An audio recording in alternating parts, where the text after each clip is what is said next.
Hello friends, biological clock channel में आपका स्वागत है। आज हम बात करेंगे बायोलॉजिकल क्लॉक के बारे में। जैविक घड़ी बोलते हैं इसको।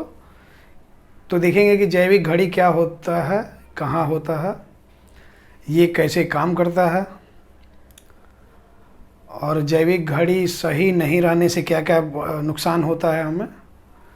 और वीडियो के लास्ट में हम ये बात करेंगे कि इसको कैसे रेगुलेट किया जाता है, कैसे रीसेट किया जाता है। तो वीडियो के अंत तक बने रहें, आज का टॉपिक बड़ा इंटरेस्टिंग है। तो चलिए हम लोग शुरू करते हैं। बायोलॉजिकल क्लॉक, जैसे हमारी घड़ी होती है, घड़ी के हिसाब से हम अपना दिन भर का शेड्यूल सेट करते हैं, दिन भर का टाइम टेबल सेट करते हैं, उसके हिसाब से प्रॉपर वे में फंक्शन करते हैं। वैसे ही हमारे बॉडी में एक जैविक घड़ी होती है। वो दिन भर का जो भी काम बायोलॉजिकल फंक्शन का वर्क साइकिल होता है उसको रेगुलेट करती है, उसको बायोलॉजिकल क्लॉक बोलते हैं। और इस पूरे प्रोसेस को बोलते हैं सर्कैडियन रिदम। तो आइए देखते हैं कि सर्कैडियन रिदम क्या होता है। कि circadian rhythm, every living organisms daily life cycle characterized by a rhythmic alteration in level of chemical components and adaptations of biological functions। तो इसको समझते हैं कि बोल रहे हैं कि सर्कैडियन रिदम होता है कि जैसे क्या होता है कि दिन भर एनर्जी लेवल हर आदमी का सेम नहीं होता है। सुबह में ज़्यादा एनर्जाइज रहते हैं, दिन धीरे धीरे जैसे ढलता है वैसे वैसे एनर्जी लेवल कम होने लगता है। तो ये केमिकल कंपोनेंट जो भी बॉडी में है उनके लेवल पे होता है कि कब लेवल बढ़ रहा है घट रहा है, उसके हिसाब से ये होता है, दिन भर का फंक्शन हमारा रेगुलेट होता है। तो और दिन भर का जो बायोलॉजिकल फंक्शन का पूरा साइकिल होता है 24 आवर्स का साइकिल, उसको सर्कैडियन रिदम बोलते हैं। बायोलॉजिकल क्लॉक और सर्कैडियन रिदम की स्टडी को क्रोनोबायोलॉजी बोला जाता है। तो आइए एक और चीज़ देखते हैं, इसमें मेन टॉपिक है मास्टर क्लॉक, कि मास्टर क्लॉक क्या होता है। तो सबसे पहले मास्टर क्लॉक के बारे में जानते हैं कि एक group of about 20,000 nerve cells, neuron जो तंत्रिका कोशिका होती है, तो वो 20,000 न्यूरॉन से बना हुआ एक है। हाइपोथैलेमस एक छोटा सा पार्ट होता है हमारे ब्रेन के बेस में, तो उसमें ये सिचुएटेड होता है, known as suprachiasmatic nucleus, as known as master clock. तो हाइपोथैलेमस एक छोटा सा पार्ट होता है ब्रेन में, उसमें ये एक टाइनी एक छोटा सा स्पेस होता है सुप्राकाइस्मेटिक न्यूक्लियस, जिसको मास्टर क्लॉक बोला जाता है। ये सुप्राकाइस्मेटिक न्यूक्लियस क्या करता है कि टोटल हमारे फंक्शन को रेगुलेट करता है सर्कैडियन रिदम के। ये देखते हैं suprachiasmatic nucleus, a tiny region of the brain situated in hypothalamus directly above the optic chiasm. ये सुप्राकाइज्मेटिक न्यूक्लियस जो होता है डायरेक्टली ऑप्टिक काइज्म के ऊपर सिचुएटेड। तो ऑप्टिक काइज्म मतलब जो भी आंख से हम देखते हैं, ब्रेन को मैसेज देते हैं, तो जिस जगह पे देते हैं वो ऑप्टिक काइज्म होता है। ऑप्टिक काइज्म के ऊपर में सिचुएटेड होता है ये suprachiasmatic nucleus. It control circadian rhythm, ये सर्कैडियन रिदम का जो भी फंक्शन होता है इसको कंट्रोल करता है। It generates neuronal and hormonal activities in a 24 hour cycle. 24 hours का जो साइकिल होता है ये सर्कैडियन रिदम, उसको क्या करता है, रेगुलेट करता है, और न्यूरोनल और हार्मोनल बैलेंस को भी बनाए रखता है ये हमारा सुप्राकाइस्मेटिक न्यूक्लियस, जिसको मास्टर क्लॉक बोलते हैं। हाइपोथैलेमस के बारे में जानते हैं कि hypothalamus small region of brain situated at the base of brain near pituitary gland. Pituitary gland जो मास्टर ग्लैंड होता है हमारे पूरे बॉडी का, तो उसके पास ये एकदम उसी के नज़दीक में हाइपोथैलेमस होता है बेस ऑफ ब्रेन में। Its functions are releasing hormones. Hypothalamus का काम होता है हार्मोन रिलीज करना और टेम्परेचर, बॉडी का टेम्परेचर रेगुलेट करना, बॉडी के टेम्परेचर को मेंटेन करके रखना, इंटरनल टेम्परेचर और एक्सटर्नल टेम्परेचर को मेंटेन करके रखता है ये। एक और देखते हैं topic pineal gland. Pineal gland और सुप्राकाइस्मेटिक न्यूक्लियस ये ही सर्कैडियन रिदम को पूरा कंट्रोल करते हैं। पीनियल ग्लैंड क्या होता है कि पीनियल ग्लैंड एक हार्मोन सिक्रेट करता है जिसको बोलते हैं मेलाटोनिन हार्मोन। ये स्लीप हार्मोन होता है। ये जब अंधेरा हो जाता है तब सिक्रेट होने लगता है, और जिससे क्या होता है कि नींद आने लगती है, सीडेटिव इफेक्ट, नींद आने लगती है सबको। तो ये इसी हार्मोन के वजह से होता है, मेलाटोनिन हार्मोन का। इस पिनियल, ये बड़ा ही इंपॉर्टेंट ग्लैंड है। ये पिनियल ग्लैंड को कॉमन टर्म में थर्ड आई भी, तीसरी आंख बोलते हैं जिसको। ये तीसरी आंख क्यों बोलते हैं? क्योंकि ये एकदम बीचों बीच, यहाँ ब्रेन के बीचों बीच सिचुएटेड होता है, एकदम डीप में बीचों बीच सिचुएटेड होता है। एक ये वजह है। और इसका क्या होता है कि लाइट से कनेक्शन होने की वजह, लाइट से रेगुलेट होता है, तो लाइट से कनेक्शन होने की वजह से इसको तीसरी आंख बोला जाता है।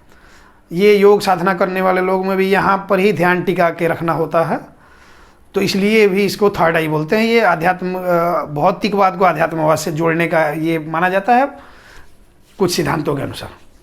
तो अब हम बात करते हैं कि ये सर्कैडियन रिदम फंक्शन कैसे करता है, इसके बारे में बात कर लेते हैं। तो सर्कैडियन रिदम में क्या होता है कि ये रेगुलेट होता है लाइट से, स्पेशली सनलाइट से। मॉर्निंग का जो सनलाइट होता है उससे रेगुलेट होता है सर्कैडियन रिदम हमारा। तो ये फंक्शन कैसे होता है कि सबसे पहले सनलाइट क्या होता है कि आँख पे आता है। आँख का जो रेटिना है, रेटिना का गैंग्लियन सेल्स क्या करता है कि उस लाइट को यहाँ से नर्व फाइबर के थ्रू ऑप्टिक काइज्म में भेजता है। ऑप्टिक काइज्म से क्या होता है कि ऑप्टिक काइज्म के जस्ट ऊपर में सिचुएटेड होता है ये हमारा सुप्राकाइज्मेटिक न्यूक्लियस, मास्टर क्लॉक। ऑप्टिक काइज्म वहाँ रे को ट्रांसफ़र कर देता है, तो उसके बाद ये क्या होता है, हमारा मास्टर क्लॉक रेगुलेट हो जाता है। यहाँ से क्या करता है, ये रे को भेजा जाता है पीनियल ग्लैंड को, और पीनियल ग्लैंड एक्टिवेट हो जाता है। और जैसे ही अंधेरा जब होने लगता है तो पीनियल ग्लैंड एक्टिवेट हो जाता है, मेलाटोनिन हार्मोन का सिक्रेशन होने लगता है। मेलाटोनिन हार्मोन का सिक्रेशन होने की वजह से क्या होता है कि नींद आने लगती है, आदमी सोने के लिए चला जाता है। बेसिकली दिन जो है वो काम करने के लिए बना है और रात सोने के लिए। तो ये होता था पहले, जब से कृत्रिम लाइट का, ये आर्टिफिशियल लाइट्स का आविष्कार हो गया, उसके बाद से क्या होता है कि तरह तरह के काम, नाइट शिफ्ट वाले काम या फिर इस तरह के जो भी काम होते हैं, तो उसमें क्या होता है कि देर रात तक हम जगे रहते हैं। और देर रात तक जगे होने की वजह से क्या होता है कि हमारे ब्रेन को लगता है कि अभी दिन ही है। तो पीनियल ग्लैंड जो है, एंडोक्राइन ग्लैंड जो है, मेलाटोनिन हार्मोन का सिक्रेशन जो करता है, तो ये पीनियल ग्लैंड क्या करता है, इसको यहाँ लगता है कि अभी बाहर बहुत लाइट है, तो इसकी वजह से मेलाटोनिन हार्मोन सिक्रेट करता नहीं है। तो मेलाटोनिन हार्मोन सिक्रेट नहीं होने की वजह से क्या होता है कि नींद हमारी डिस्टर्ब हो जाती है, हमारा रूटीन बिगड़ जाता है। देर रात सोने की वजह से सुबह में देर से उठता है आदमी, तो पूरा सर्कैडियन रिदम बिगड़ जाता है। तो ये है पूरा सर्कैडियन रिदम का फंक्शन। और लंबे समय तक ये सर्कैडियन रिदम बिगड़े होने की वजह से बहुत तरह की प्रॉब्लम्स आती हैं। तो देखते हैं कि सर्कैडियन रिदम का मेन फंक्शन क्या क्या होता है। कि ये एक sleep awakening cycle, main function इसका होता है sleep awakening cycle. Sleep awakening cycle में क्या होता है कि हमारा सोने से लेकर और उठने तक का जो भी साइकिल है वो स्लीप अवेकनिंग साइकिल में आता है। तो वही जैसे बताया कि अंधेरा हो गया, मेलाटोनिन हार्मोन का सिक्रेशन हुआ, तो हम सोने के लिए चल दिए। फिर जैसे ही सुबह हुआ, ये रेगुलेट हुआ सनलाइट से, तो पता चल जाता है कि दिन हुआ। और सब ऑर्गेनिजम्स में ऐसे ही होता है, उनमें कोई घड़ी वड़ी नहीं होती है, फिर भी उनको हमारे जो भी पक्षी हैं, जानवर हैं, उनको सबको अपना टाइम पता होता है कि हाँ इस टाइम में उठना है, इस टाइम में आराम करना है। तो ये चीज़ होता है। अब बात करते हैं कि ये सर्कैडियन रिदम को सही रखना ज़रूरी क्यों है। तो जैसे हमारी घड़ी होती है, उसको सही रखने की वजह से ही हम सही समय पर सभी काम कर पाते हैं। उसी तरह ये बायोलॉजिकल क्लॉक हमारा है, इसको भी सही रखेंगे तो सही रूप से फंक्शन कर पाएगा हमारा बॉडी। ये जो साइकिल है वो बिगड़ता है, तो इससे बहुत तरह की प्रॉब्लम्स आनी शुरू हो जाती हैं। जैसे हमारी मेटाबॉलिक, ये सर्कैडियन रिदम रेगुलेट करता है मेटाबॉलिज्म को। मेटाबॉलिज्म डिस्टर्ब होने की वजह से, ये क्यों डिस्टर्ब होता है, सबसे पहले ये देखते हैं कि देर रात तक जागे रहने की वजह से क्या होता है कि बहुत लोग देर रात तक जागने की वजह से रात में काम कर रहे हैं, तो जब तक जगे हैं, मूवी देख रहे हैं या फिर किसी भी तरह का काम कर रहे हैं, तो क्या करते हैं कि वो उस बीच में कुछ ना कुछ खाते भी रहते हैं। तो क्या होता है कि वो टाइम जो हमारा आराम करने का टाइम है, जिस टाइम में मेलाटोनिन हार्मोन सिक्रेट होता है, वो आराम करने का, सोने का टाइम है, उस टाइम में कुछ खाना पीना बॉडी को नुकसान करता है। और सबसे ज़्यादा अफेक्ट करता है ये हमारे सर्कैडियन रिदम को ये ब्लू एलईडी लाइट जो होती है, ये हमारे मोबाइल की लाइट जो होती है या फिर किसी भी तरह की एलईडी लाइट, ये सबसे ज़्यादा अफेक्ट करते हैं। तो इनसे मेटाबॉलिज्म हमारा प्रभावित होता है। उसके बाद से क्या होता है कि हार्मोनल बैलेंस जो होता है वो इम्बैलेंस होने लगता है, वो प्रभावित होने लगते हैं। उसके बाद आता है कि हमारा ब्लड प्रेशर भी क्या होता है कि फ्लक्चुएट करने लगता है, ब्लड प्रेशर भी बैलेंस नहीं रह पाता है। ये सब होता है सर्कैडियन रिदम के गड़बड़ होने की वजह से। देख सकते हैं सर्कैडियन रिदम का इम्बैलेंस जो हो जाता है, तो उसको एक एग्जांपल से समझते हैं कि जैसे नाइट शिफ्ट में काम करने वाले लोग जो होते हैं, तो नाइट शिफ्ट में काम करने वाले जैसे हॉस्पिटल्स में नर्स स्टाफ और जो भी डॉक्टर होते हैं नाइट शिफ्टिंग वाले, या फिर रेलवे में जो नाइट शिफ्ट में काम करने वाले लोग होते हैं, उनका क्या होता है कि ये मूड पर भी ये प्रभाव पड़ता है, इसका अफेक्ट करता है मूड को भी। तो क्या होता है कि इस तरह के लोगों में क्या होता है, चिड़चिड़ापन होने लगता है, मूड स्विंग का प्रॉब्लम होने लगता है, देर रात तक जागने की वजह से बहुत तरह की प्रॉब्लम, मतलब उनको चिड़चिड़ापन वगैरह, ब्लड प्रेशर का ये होने लगता है। जेट लैग जैसे दूर हवाई विमान यात्रा से जो आप आते हैं, तो कुछ दिन तक आदमी डिस्टर्ब रहता है, जो उसके थकान होती है उससे आदमी डिस्टर्ब रहता है। तो ये क्या होता है कि जैसे अपने इंडिया से अगर फ्लाइट से कहीं विदेश जा रहे हैं किसी दूसरे देश में, तो सर्कैडियन रिदम के हिसाब से यहाँ का बायोलॉजिकल क्लॉक यहाँ के हिसाब से सेट है हमारा। क्या होता है कि दूसरे जगह जाने में क्या होता है, वहाँ टाइम जोन अलग होता है, 2-3 घंटे आगे पीछे टाइम जोन होता है। तो टाइम जोन अलग होने की वजह से क्या होता है कि हमारा जो बायोलॉजिकल क्लॉक होता है उस जगह के हिसाब से सेट नहीं होने की वजह से पूरा बायोलॉजिकल फंक्शन हमारा गड़बड़ हो जाता है। तो जब रिटर्न होते हैं तो उसके बाद काफ़ी दिनों तक सेट होने में लग जाता है हमारा ये बायोलॉजिकल क्लॉक। तो ये रहा कि हमारा बायोलॉजिकल क्लॉक का जो फंक्शन है वो गड़बड़ होने से क्या क्या प्रॉब्लम हो सकती है। अब हम बात करेंगे कि इसको सेट कैसे कर सकते हैं, रेगुलेट कैसे कर सकते हैं। तो इसको सेट करना सबसे ज़रूरी इसलिए है कि हमारा सारा हार्मोनल बैलेंस, मेटाबॉलिक एक्टिविटी सारा प्रॉपर वे में काम करते रहे, इसलिए इसको सेट करना ज़रूरी है। तो सेट कैसे किया जा सकता है इसके बारे में बात करते हैं कि क्योंकि लास्ट टॉपिक में बात करते हैं कि ये सर्कैडियन रिदम को कैसे रेगुलेट किया जा सकता है, कैसे इसको रीसेट किया जा सकता है।